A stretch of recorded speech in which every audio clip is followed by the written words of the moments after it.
I begged him to stop going out of town, and I feel so guilty because I knew I wasn't emotionally well enough to know what I was doing by insisting on he find some kind of other work or work away from being out of town. And I really bothered him about it. And I made it very difficult for him because he loved that job. He was good at the job, and he brought us. He was able to finance our life, and I was taking that away from him, and I was taking that away from us as a family, and because I couldn't deal with it. I was alone. I didn't have any family or friends. I was 1,000 miles away from my hometown, and I just felt fucked. I was in the worst position because I had my son, and I wasn't planning on having him, and I wasn't ready. We were not ready. We had one child already, and it was so hard in the beginning because when I had my first child, I was still very young, and I didn't know what I was gonna do with my life. So my husband, he took care of us.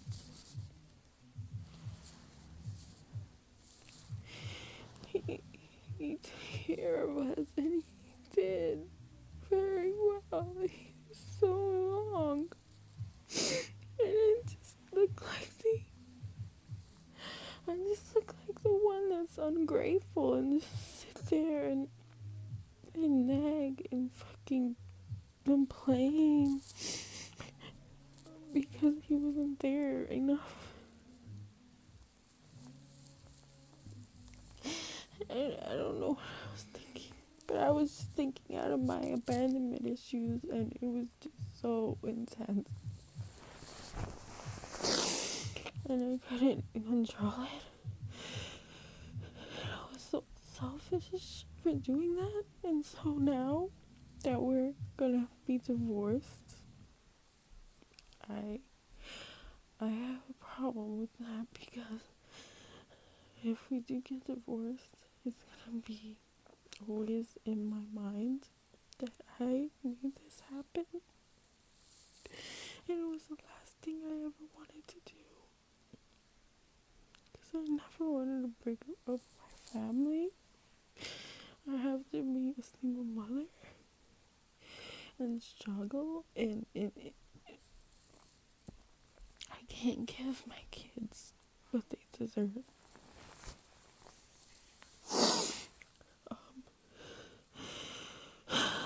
Not only that, he was very abusive because I couldn't control myself. I couldn't control my anger or my outbursts, and I was always unhappy. And he took his anger out in any way he could. He drank and he abused drugs, and he hit me a lot, and he attacked me on many occasions, and I developed CPTSD from it. And after that, there was one time that was really severe where he almost did end my life. After that moment, I've been having so many attacks, anxiety, panic attacks, because of the CPTSD would flare up from anything. I wouldn't even have to be afraid or anything, and I'd have a trigger to my anxiety and panic, and I would just, if I was somewhere, I would have to run away. like literally run somewhere.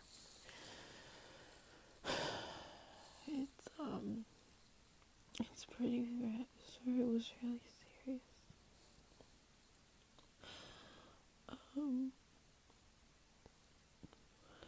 Yeah, but I still love him. I had a family, and now it's just me and my kids. I'm not able to fix this. My kids need a father, and my kids are not doing well. They're not coping well. And I'm not coping well. And I always hold on to this hope. I don't know why, but it's the only thing that gets me through the day is remaining with some kind of hope. It's ridiculous that I will get back with him and things will be happy ever after. Really? After what has happened? And plus, and then I find out that he was cheating on me for the last couple of years while I was suffering the most. At the time I was at my lowest. That's what he was doing, and you can tell he was acting really different. I didn't want to believe it, but there was a distance there. And then we moved out of state for no real good reason. He just picked up and left because things were getting so violent between us that something had to stop it. It was just like, it was never ending. It was like a never ending cycle of abuse, and it just was automatic for us. And something had to stop it, right? A big situation had to come in and stop it from keep going on and on. So we moved really far away, and things just got worse from there. He ended up living somewhere else. I found out that even though we were talking about reconciling and making it work, and at least giving each other a chance on our own to cool down and figure our own selves out, well, he was saying that he was on board with that, but yet I found out that he was seeing someone else, and it completely destroyed me because we never agreed on seeing anybody else.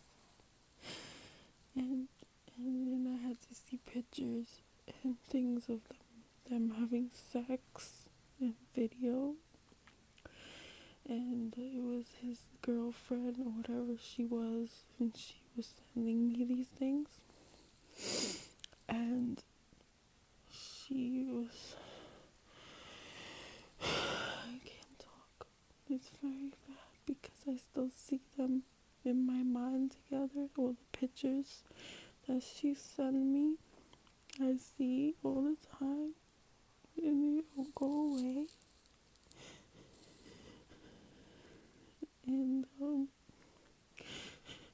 And he has the audacity to try and he wants to work it out. He still wants to work it out. Oh yeah, like he wanted to work it out before I found out about the girl. No, I'm not getting fooled again. I'm not getting hurt again. I went to the hospital after I found out because I was dissociating and I had a mental breakdown. So I went to the emergency room and they wanted to admit me, but I couldn't go because I had to take care of my kids. So talking about this is giving me anxiety attack or whatever, and I don't know what to do. I don't want to finalize this divorce, but I know he is very fucked up. I think he's most likely a narcissist and maybe a sociopath or some kind of psychopath because he is fucking crazy. Like, I have fucked up issues, but damn, how do you try to kill somebody multiple times? Um, yeah, I'll talk more about this in other videos because I'm getting really very upset and emotional, and it's getting late anyway. So, let me know what let me know what you think. Subscribe to my channel, and talk to you later.